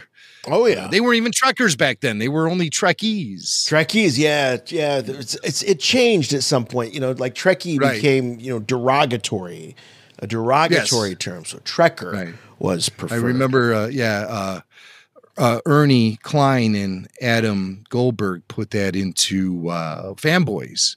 The Admiral here just called Han Solo a bitch. Good one. It's pretty strong words for a Trekkie. Okay, a Trekkie is derogatory at this point in the game. Trekker is what we're called now. Trekker. Oh, sorry. Trekkie.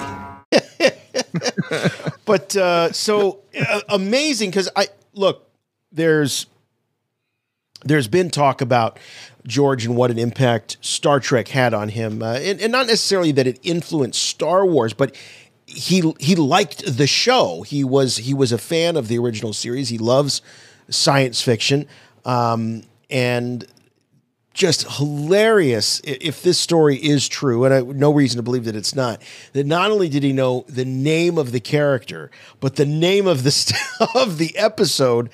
Right away. 10 years after it would have aired. Of course, it lived on in syndication, but so funny. Oh, yeah. Commander Blaylock. Yeah, you think about things in the 70s, when you think about things in that perspective, and you go, oh, well, Star Trek was so many years before that. That didn't really matter because reruns were where it was in the 70s. Especially with Star Trek. That's really where it caught on. And so for me as a kid growing up in the 70s, I found 60s programming to be really fresh. I felt like all that stuff was really appealing to me as a kid of the 70s. Yep. I mean, all those classic TV shows from the Munsters to the Addams Family and Green Acres and Dick Van Dyke, all of that stuff was still very much in the heavy rotation for a kid in the 70s watching TV. Coming home from school, right? That would be, that stuff would be on when you'd come home from school. The classic Adam West Batman is another great one. Which was my favorite thing. I mean, that was the first thing I could ever recall really being a fan of, is the 66 Batman show. Yeah. That was the first thing I could ever recall being a fan of. For you, crazy. For you younger listeners of the show, it's very similar to what Netflix has done for shows like The Office, for example. So the Office was definitely a successful series, but you didn't have merch, and it wasn't this phenomenon. It shows up on Netflix, and all of a sudden, it's outperformed performing new series. The Office is a great example of this, where it took on new life, and there's calls by fans for it to come back to television or have a reboot or something like that. You go into the mall and there's merchandise all over the place. The Office, Dunder Mifflin, this Michael Scott Paper Company. So syndication was very much like that back in the day. It wasn't the end of a series when it stopped airing on network TV. Syndication was a whole new life for it. Yeah. I have a theory on The Office, why it became so popular during the pandemic, is because people would watch it and it would fill the void in their lives from not going into the office themselves.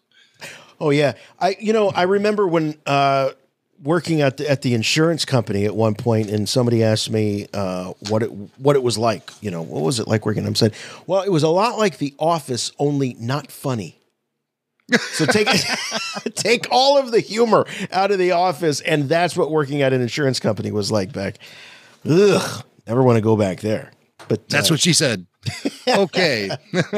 We have one more fun segment for Star Wars and pop culture, and I think this goes back a couple years, but Michael sent us an email, show@rebelforceradio.com, and this is his first time emailing the show, and he says, you probably talked about this before. I can't remember.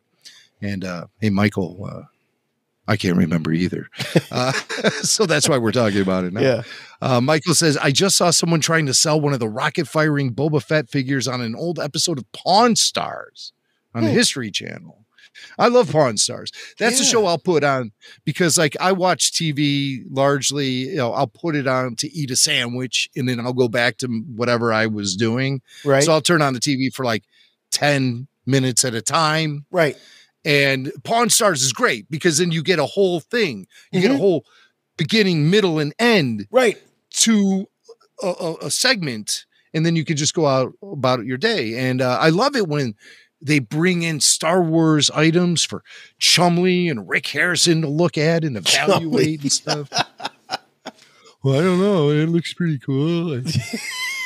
I got a guy I can call. He'll come in here and he'll give us more information about this. And the old man. Oh, the old man the late old man. I believe he passed. Shut up, Chumley. Yeah, right. And so it's just lots of fun at the pawn shop. So we have this clip. It's a couple minutes long, but I thought it would be fun to watch because it's a really amazing Boba Fett action figure that gets brought into the pawn shop. And I don't ever recall seeing this before, so I thought you and me could watch it together. Let's watch it. This is like audio commentary of this scene. Yeah, we're doing this audio commentary track for Pawn Stars. This could make a whole new sub-series of podcasts for us here on the RFR network. All right, let's bring it up. This is the rarest, most significant Star Wars prototype in the world. This is a one-of-a-kind rocket-firing Boba Fett. About one-of-a-kind. And it is something I love more than anything. Did he say Boba Fett? Obviously, there's a dollar figure that you love more than this thing. See if he does it again. I came to the pawn shop today to sell the 1979 Toy Fair prototype of Boba Fett. It is a rocket-firing Boba Fett action figure that was never actually mass-produced. I'm here to sell the figure today because Darth Vader once told him, I see why they call you the best bounty hunter in the galaxy. I don't remember Star Wars collector. That was in the holiday special. Oh. Do you know anything about it? This was actually displayed at the 1979 Toy Fair in New York City, and it is the only carded rocket-firing Boba Fett in the world. Only carded one. Back in 1979, they promoted this figure as a rocket-firing Boba Fett. It has a spring mechanism in the back of the figure, carded where it actually projects and shoots this little tiny rocket out of its back. But at the last minute, what if this is one of those re-released ones? It's a choking hazard. Yeah, it's a scam. Go down a child's throat, and they could choke to death on it. The rocket in the back was glued down. Okay. And everybody was just beyond upset. That's not true. Pause it. Oh, wait a minute. He says everyone was beyond upset when the rocket-firing Boba Fett showed up without the rocket-firing capabilities. And I can tell you right now, I was relieved. Because when I heard about this rocket-firing feature, I knew that the missile was not going to stay within my possession for very long. Oh, no. And I felt very grateful. Was going to grab that. I felt very grateful that they glued that sucker onto the Boba Fett action figure because I would have lost it a long time ago. I would have had an incomplete action figure for years and years. And I knew that was my future if that thing was firing rockets. So I'm happy. So he says like everyone was really upset. To a kid, I can't name a person who was upset that thing wasn't firing, especially after kids. Did you even dying. notice? Did you even notice when it showed up in the mail? Did you go, well, this isn't what I want. This is what I bought. This is what I said. Thank God. Thank God. You're happy. Yeah, I figure either I was going to lose the missile or my dog was going to eat it or something was going to happen. It's very neurotic. I was getting anxiety. Yeah, I was going to say anxiety about this thing. You're like Woody Allen. Oh my God, I'm going to hit the button. It's going to fall and my dog's going to eat it. Then it's going to be in the carpet. What am I going to do? Listen, it was not unfounded anxiety because years later, I found fan-made rocket-firing Boba Fett prototypes available for sale online. And I bought the whole collection of them. And, I'll be damned. I could just be staring really hard at one of those figures and that rocket will fire off and go into I'll never see it again. I'll never see it again. I've had to order replacement missiles. Wow. And Hasbro, Kenner back in the day, they weren't offering any replacement missile program that I was aware of. You know what? So I was so stressed out. We never see Boba Fett actually fire that missile.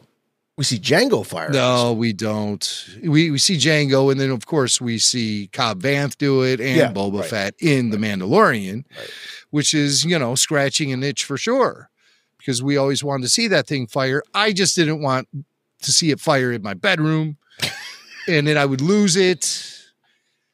Or Billy Mack would get one, and he'd lose his missile, and then he'd take mine, and he wouldn't tell me, and I'll say, "Where's my missile?" He said, "You lost it." I was like, "Oh, not again." The rivalry with brothers in Star Wars stuff.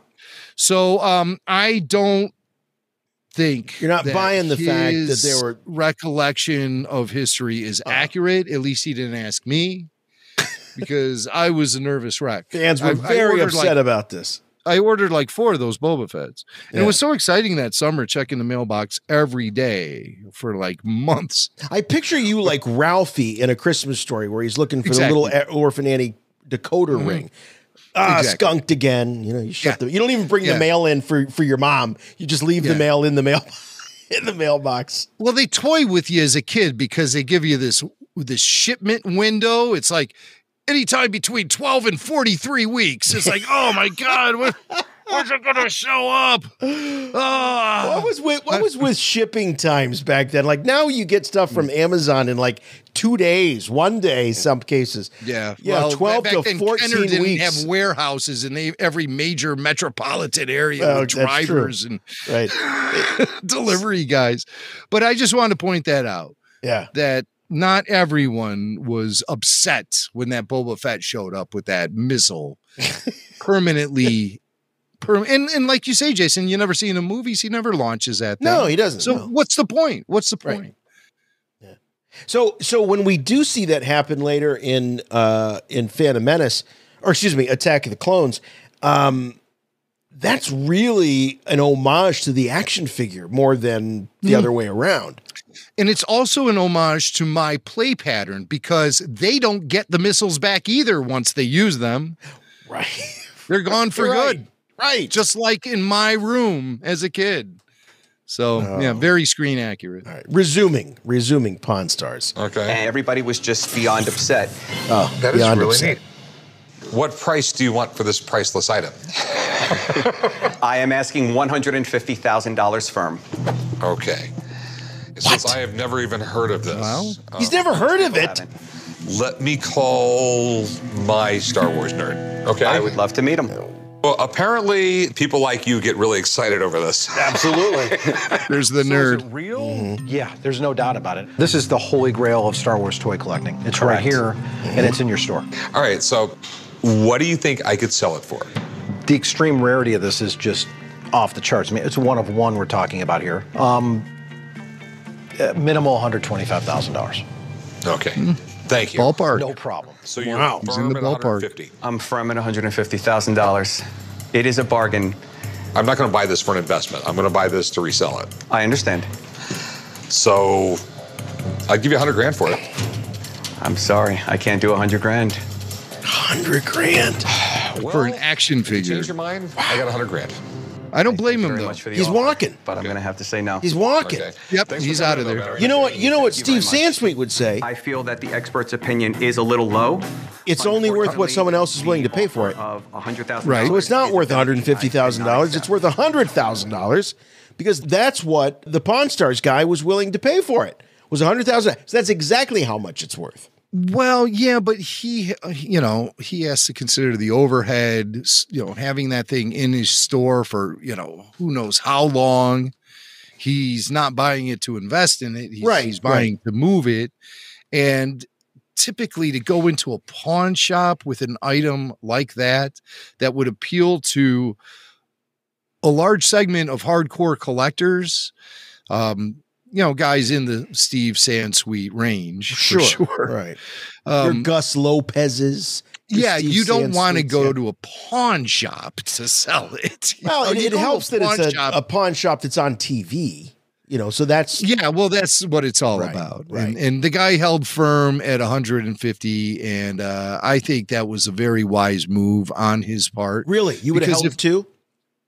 Yes, because let's look at the history of some Boba Fett rocket firing prototypes. He has the best one, fully painted on a vintage Kenner card, which wasn't vintage at the time. It was brand new. Right. But it's carded. I've never seen a Boba Fett prototype carded, much less painted, fully painted and carded. Yeah, right. I don't think I've ever seen one loose, fully painted.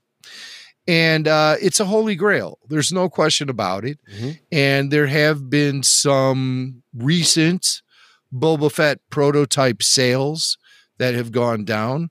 In 2019, November 2019, a loose, unpainted Boba Fett action figure, rocket firing Boba Fett, went for $185,000. $185 plus. So we have that. And then just this past summer, a rocket firing L slot. They call it L slot because of the little device in the back where you shoot the missile. It's kind of shaped like an L. That prototype, unpainted, loose, went for $165,000.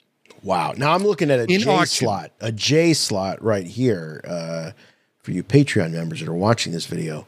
That's the J slot. And then there is, the L slot, which is what you would expect, which is like this one here where it's shaped like an L. So there's no. So an auction is really the way to go for it. Now, this seller, the guy who appeared on Pawn Stars, he did put the rocket firing Boba Fett carded prototype on eBay and wanted $150,000 firm.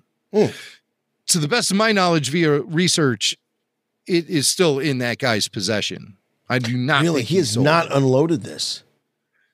Right. He's there. You found the story there. Yeah. $150,000 rocket firing Boba Fett action figure up on eBay, but I don't think it ever sold. Look at that. Again, this is an item that was on display at the Kenner booth at the 1979 Toy Fair and is the only one of it ever made.